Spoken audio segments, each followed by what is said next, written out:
I'm Abigail Parker, 34, a finance manager in Indianapolis, always putting out fires at work. But nothing prepared me for the blaze waiting at my dad's 55th birthday party. I rushed to the upscale restaurant downtown, already late from a client crisis. The place was buzzing, but when I walked in, my family was done eating plates, cleared wine glasses empty. My mom slid a bill across the table, $5,500. My jaw dropped. Before I could speak, my older brother smirked. "That's for you, Abby." The table erupted in laughter, my parents, my brother, even the cousins, everyone but me. I stared at the bill, my hands shaking, their chuckles echoing like a bad joke. They'd ordered the priciest steaks, the fanciest wine, knowing I'd show up late. I was their go-to fixer, the one who always paid. But this time, something snapped. I didn't just see a bill. I saw years of their demands piling up: car repairs, medical bills, my brother's endless business ventures. I wanted to scream, but instead I pushed the bill back. Their laughter stopped. I walked out heart pounding, knowing this was just the start. A few weeks later, things got worse, way worse. If you've ever felt like your family's personal bank, hit that like button, subscribe, and share your story in the comments. Trust me, you'll want to hear what happened next. Growing up in a worn-out house in Indianapolis, I always felt like the family fixer. Our two-story home on the edge of the city had peeling paint, a leaky roof, and a furnace that groaned louder than my father's complaints. My father, Henry, was a truck driver until his knees gave out at 50, forcing him to retire early. He'd spend his days in a recliner, scrolling through cable channels, grumbling about bills. My mother, Betty, worked long shifts at a supermarket, ringing up groceries with a tired smile. Then there was my older brother, Daniel, 36, still living in our parents' basement, chasing dreams as a freelance graphic designer, but never landing steady gigs. I was the odd one out. The only one who made it to college, got a finance degree, and landed a solid job as a finance manager. That success came with a price. It started small. A few years back, my father called, saying his hospital visit for a knee scan cost $2,000. I wired the money, thinking it was a one-time thing. Then my mother needed $500 for a new fridge when theirs died. I covered that too. Daniel was the worst, always pitching some new business idea. I bought him a $1,500 laptop to launch his career, only for him to spend most of his time gaming. The biggest hit was $3,000 for a new roof after a storm tore through our street. I didn't mind helping at first. They were family, and I felt like I owed them for getting me through college, though I'd paid my own way with scholarships and part-time jobs. But the requests never stopped. Every month it was something new: a car repair, a utility bill, or another of Daniel's investments. My bank account was bleeding, and I barely had savings left. I'd lie awake at night, my stomach in knots, wondering how I'd cover my own rent if I kept bailing them out. My father would call, his voice heavy with guilt. "Trips, Abby. You're doing so well, can't you help your old man out?" My mother was subtler, dropping hints about how family sticks together. Daniel didn't bother with guilt. He'd just text, "Yo, Abby, spot me a few hundred." I hated saying no. Every time I tried, their disappointed sighs or sharp comments made me feel like the selfish one. The worst part: they never asked how I was doing. My job was brutal: long hours, endless client demands, but they didn't care. To them, I was a walking checkbook, the one who'd always say yes.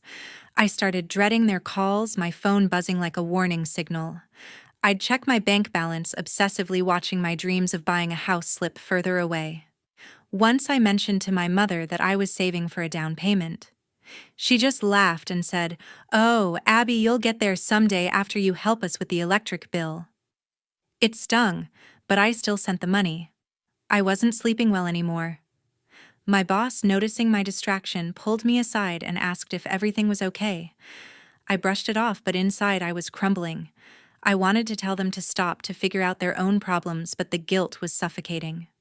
What kind of daughter, what kind of sister says no to family? I kept telling myself I could handle it, that I'd find a way to balance their needs with mine. But deep down, I knew something had to give. I couldn't keep being their safety net forever. But everything truly exploded on my dad's 55th birthday. I was stuck at work untangling a client's mess. A major account had gone haywire, and I spent hours on the phone calming an irate investor while my inbox overflowed. By the time I glanced at the clock, it was past 7. My father's birthday dinner at an upscale restaurant downtown was already underway. I grabbed my purse, sped across Indianapolis, and parked outside the glittering venue, my stomach churning with dread. I was late again. I smoothed my blazer, took a deep breath, and walked in, hoping to slip into the celebration unnoticed. The private dining room was alive with chatter. My parents, Daniel, and a few cousins sat around a long table, empty plates, stacked high wine bottles nearly drained. The air smelled of seared steak and garlic butter. My mother caught my eye first, her smile tight. "Abby, you made it," she said, her tone more accusing than welcoming. I apologized, citing work, but Daniel cut me off. "Always the big shot, huh?" he said, leaning back with a smirk. The cousins chuckled, and my father raised an eyebrow, sipping his wine. I forced a smile, trying to ignore the sting. I sat down, expecting to join the toast for Dad's 55th. Instead, my mother slid a leather folder across the table. "Here's the bill," she said, her voice calm but pointed. I opened it and my heart stopped. $5,500, filet mignon for 10 bottles of vintage Cabernet lobster appetizers, the works. I looked up, stunned. "You expect me to pay this?" I asked, my voice shaking. My father leaned forward, his expression serious. "Abby, you're doing so well. It's time to share your success with family." Daniel grinned, folding his arms. "That's for you, Abby," he said, his words dripping with mockery. The table burst into laughter, the sound grating against my nerves. My hands trembled as I gripped the folder. This wasn't just about the bill. It was every time I'd bailed them out, every dollar I'd sent without question, every sacrifice I'd made to keep them afloat. I thought of my dwindling savings, the house I couldn't afford, the nights I'd spent worrying about their next request. They didn't see me as family, they saw me as their solution. My mother's smile didn't waver, but her eyes were cold, expectant. Daniel's smirk widened like he enjoyed watching me squirm. Even the cousins who barely knew me joined in as if my role was a given. I wanted to scream, to flip the table, to tell them how their demands had drained me, but I didn't. I took a slow breath, my resolve hardening.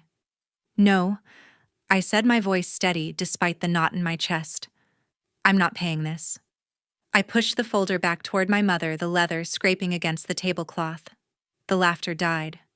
My father's face hardened and Daniel's smirk vanished. "Abby, don't be selfish," my mother said, her tone sharp now. But I was done. I stood my chair, scraping the floor, and walked out, their stunned silence trailing behind me. Outside, the cool night air hit my face, but it couldn't calm the fire inside. I was furious at them, at myself, for letting it go this far. My hands shook as I unlocked my car, my mind racing with every time I'd said yes when I should have said no. This wasn't just about one dinner. It was about years of being their fallback, their safety net, their bank. As I drove away, the city lights blurring through my tears, I knew something had shifted. The next morning, my phone buzzed with 38 missed calls and angry texts. I woke up to a screen full of notifications, my heart sinking as I scrolled through them. My mother had sent a string of messages, each one sharper than the last. "Abby, how could you embarrass us like that?" one read. "You're so selfish walking out on your father's big day," said another. My father's texts were colder, more direct. "We need to talk about your attitude."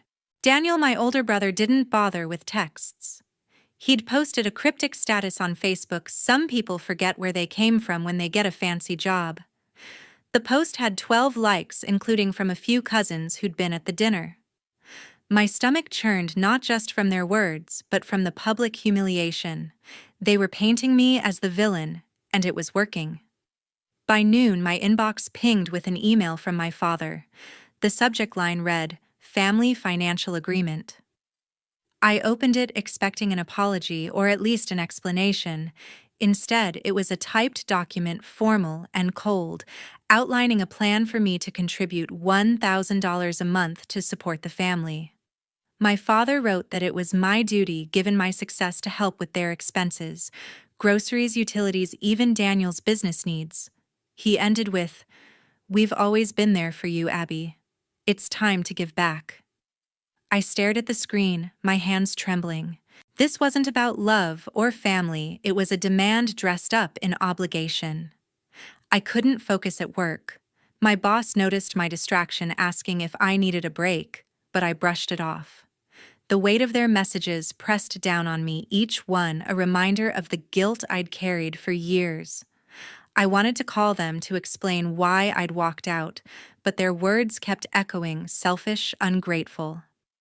By evening, I was a wreck, barely holding it together. I texted my boyfriend Michelle, asking to meet at a small coffee shop near my apartment.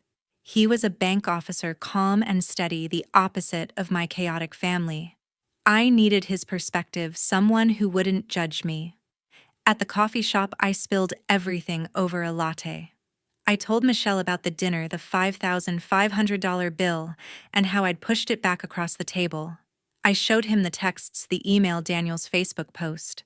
My voice cracked as I admitted how trapped I felt, how their demands had drained me for years. Michelle listened, his brow furrowed, not interrupting until I was done. Then he leaned forward, his voice low but firm.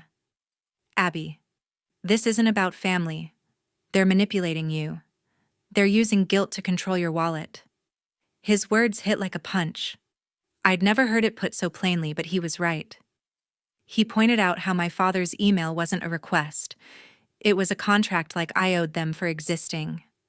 Michelle pulled up Daniel's post on his phone, shaking his head. "This is public shaming, Abby. They're trying to make you cave." He asked me to think about what I'd gained from giving them money, nothing but more demands. I sat there, the coffee growing cold as his words sank in. For the first time, I saw my family's actions for what they were not. Love, not loyalty, but a calculated way to keep me tethered. Michelle reached across the table, squeezing my hand. "You don't owe them your life," he said. "You deserve to live for yourself." Driving home, I felt a mix of relief and anger.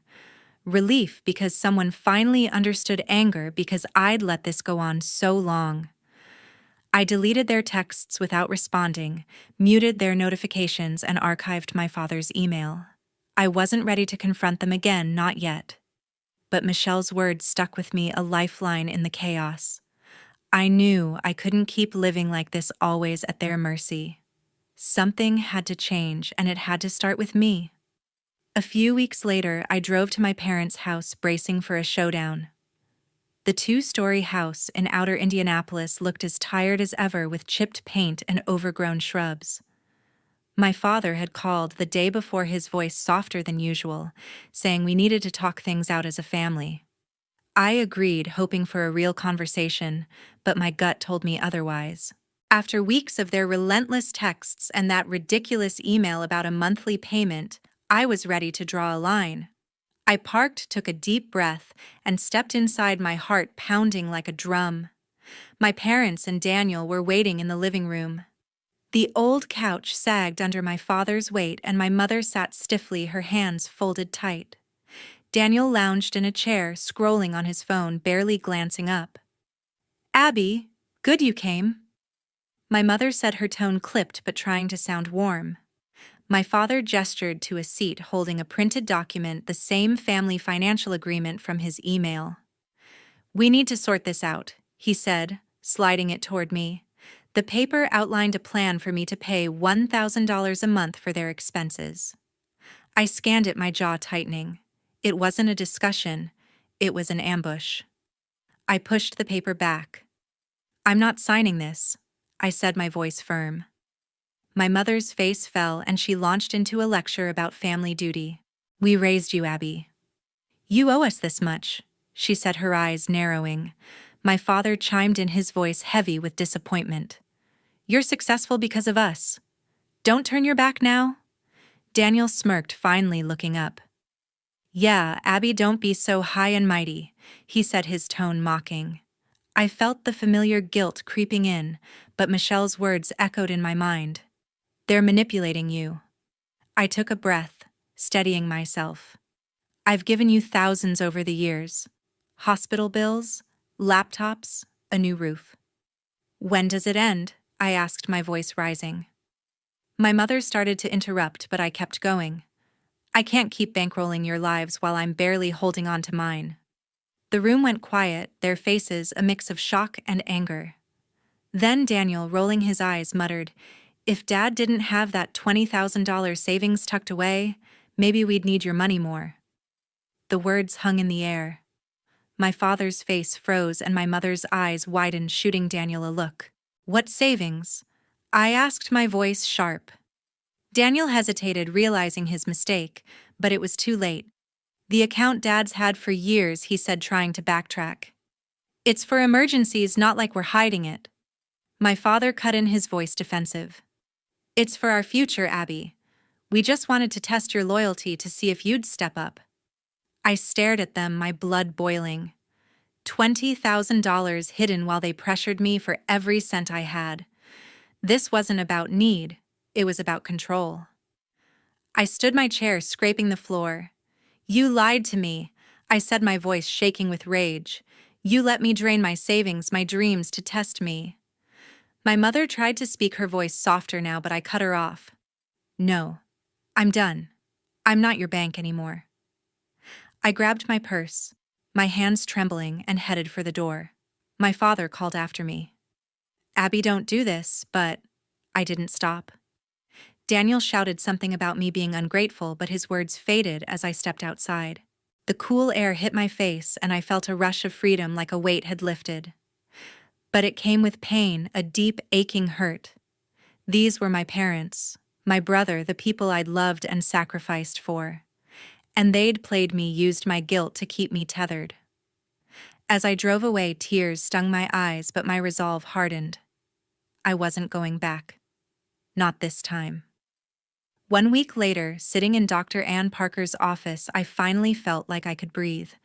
The small room in downtown Indianapolis had warm lighting and a soft couch, a stark contrast to the chaos I'd left behind. After walking out on my family, I'd spent weeks wrestling with guilt and anger. A colleague recommended Dr. Parker, a therapist known for helping people untangle family issues. In our first session, I poured out everything: the birthday dinner, the relentless demands, the hidden savings account. Dr. Parker listened, her calm demeanor grounding me. "Your family used guilt to control you," she said, her voice steady. "They made you feel responsible for their problems." Her words echoed what Michelle had said, but hearing it from a professional hit differently. For the first time, I saw my role clearly: not a hero, but a pawn in their game of manipulation. Dr. Parker helped me unpack years of conditioning. She pointed out how my parents' expectations had wired me to prioritize their needs over mine. "Guilt is a powerful tool," she said, "but it's not your job to fix them." Each session chipped away at the weight I'd carried, replacing it with a sense of clarity. I started journaling, writing down moments when I'd felt trapped, like when I paid for Daniel's laptop or my father's hospital bills. It was painful but freeing, like peeling back layers of a wound to let it heal. Next, I met with Peggy Lewis, a financial advisor recommended by a coworker. Her office was sleek, with spreadsheets pinned to a corkboard. I brought my bank statements, embarrassed by how little I had left. Peggy didn't judge. She went through my records, her pen moving quickly, and tallied up every dollar I'd given my family: $2,000 for my father's medical scan, $1,500 for Daniel's laptop, $3,000 for the roof, plus countless smaller amounts. The total stunned me: $25,000 over 5 years. "That's a down payment on a house," Peggy said, her tone matter of fact. I felt my chest tighten, realizing how much I'd sacrificed for their demands. Peggy helped me create a budget, funneling money into savings and investments. "You're not just rebuilding your finances," she said. "You're reclaiming your future." With my finances in order, I needed something to ground me emotionally. I signed up for a yoga class at a local studio, something I'd always wanted to try but never had time for. The first session was awkward. My downward dog was more like a wobbly plank, but the instructor, a kind woman named Sarah, encouraged me to keep going. Over weeks, I got stronger, my breaths deeper, my mind quieter. I met two women in the class, Lisa and Maria, who invited me for coffee after sessions. They were nothing like my family, no expectations, no hidden agendas. We'd talk about work, hobbies, even our dreams, and I felt a spark of connection I hadn't known I'd been missing. At work, I threw myself into my role as a finance manager. My boss noticed my renewed focus, assigning me a high-profile project with a major client. I spent late nights analyzing data crafting proposals, and it paid off. A promotion to senior manager came with a raise. For the first time, I saw my career as a source of pride, not just a means to fund my family's needs.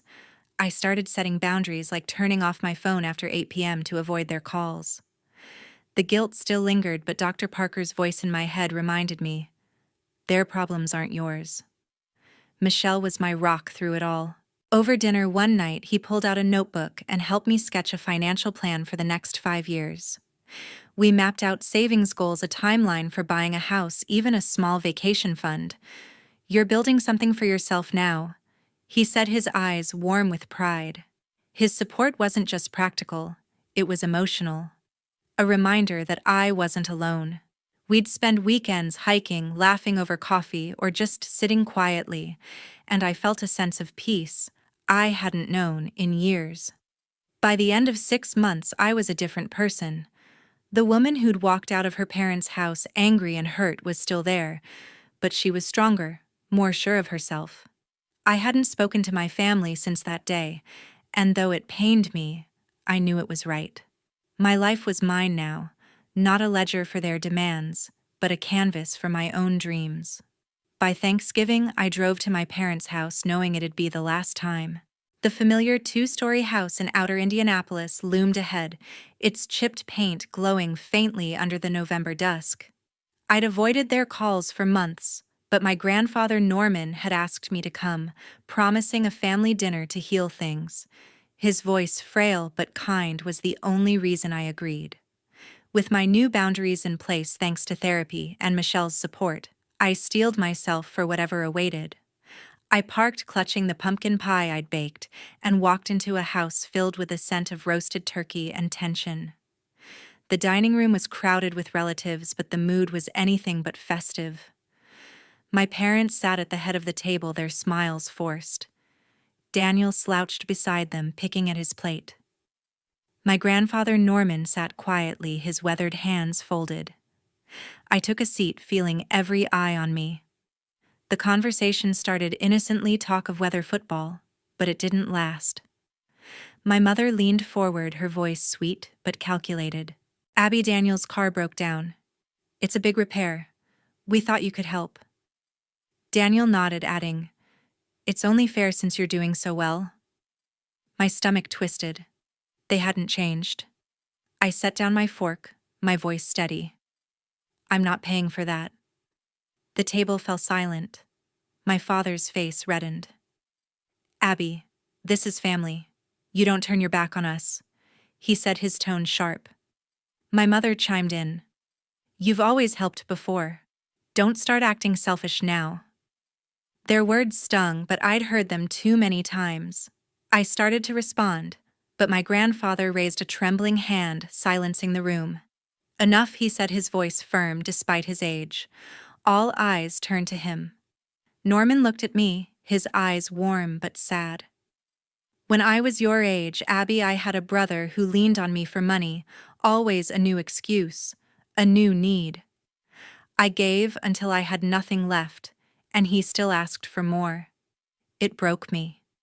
He paused, his gaze sweeping the table. You're doing to her what he did to me. She's not your bank. The room froze. My mother's face paled and Daniel shifted uncomfortably. My father opened his mouth to argue, but Norman cut him off. Let her live her life. he said, his voice cracking with emotion. I felt tears prick my eyes not just for his words, but for the weight of his own regret. I stood, my heart racing but resolute. I love you all, but I'm done being your solution, I said, looking at my parents and Daniel. I'm not coming back. My mother gasped, her hand flying to her chest. Daniel scoffed, muttering, "Good luck on your own." My father just stared, his jaw tight. I turned to Norman, squeezing his hand, and walked out, the door clicking shut behind me. The cold air hit my face, but inside, I felt a spark of freedom tempered by grief for the family I'd hoped they could be. Months later, I heard through a cousin that my parents had lost their house. Without my financial support, they couldn't keep up with the mortgage and moved to a small rented apartment downtown. Daniel, no longer propped up by my money, took a job as a warehouse worker, his business ideas fizzling out. The news didn't bring joy, it hurt knowing they were struggling. But it also confirmed what I'd suspected: they'd relied on me to avoid their own responsibilities. Meanwhile, I closed on a one-bedroom condo in a quiet Indianapolis neighborhood. The day I moved in, Michelle helped carry boxes, his laughter filling the empty space. We painted the walls a soft blue, hung photos from our hikes, and planned a small housewarming with my yoga friends Lisa and Maria. My job as a senior finance manager kept me busy, but I made time for yoga therapy and quiet evenings with Michelle. For the first time, I felt at peace, not because everything was perfect, but because my life was finally mine.